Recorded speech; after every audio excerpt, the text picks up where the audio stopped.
Speaking of debt, China has its own share of trouble as well. Local governments in China are drowning in debt. They are in a pretty bad place. Just how bad? Let me tell you. The city of Wuhan has decided to name and shame borrowers. They have printed a list of 259 entities in the state newspaper. How much money do they owe? Around 300 million yuan, which is around $42 million. Some of these loans date back to December 2018. And who are these borrowers?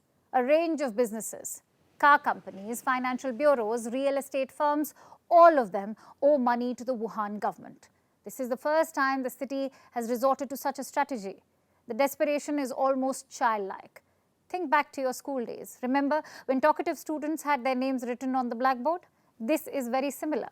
So the question is, what's happening in Wuhan? Is the city running out of cash? Wuhan's revenue in the first quarter of this year was $7 billion. On paper, that's a lot. But compare it to last year. The revenue is 8.5% less compared to quarter 1 of 2022.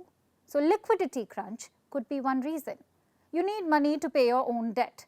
The Wuhan government has asked these 250 plus entities to repay the loans immediately. But here's the problem.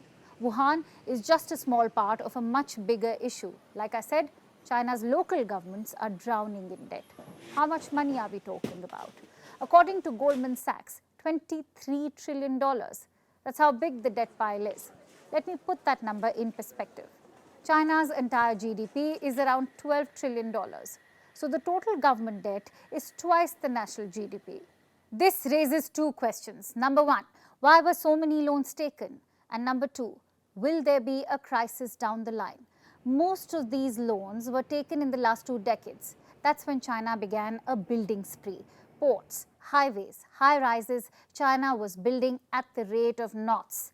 That infrastructure push was backed by loans. But will it backfire? That's where experts are divided. You see, most of this debt is owned by state banks. So the central government in Beijing has a lot of power over it. They can just ask the banks to roll over the payments or maybe extend the deadline. But for how long? Eventually, these local governments will have to repay, and that's where revenue is a problem. Local government debt was 120% of revenue in 2022. In some cities, it's even worse, like Hegang in northeastern China. By 2021, their total debt had risen to 30 billion yuan. That's 230% of their income. Think of it this way. You have taken a lot of loans from your brother. Your debt is now more than your income. The good news is the lender is family. Maybe he will extend the deadline. The bad news is you will have to pay eventually. For local governments, that means tightening the screws, smaller budgets, more taxes, and lesser expenses. Also, more ways of raising funds, which brings us back to Wuhan. The local government's move shows how desperate they are for cash. Any money is good money right now.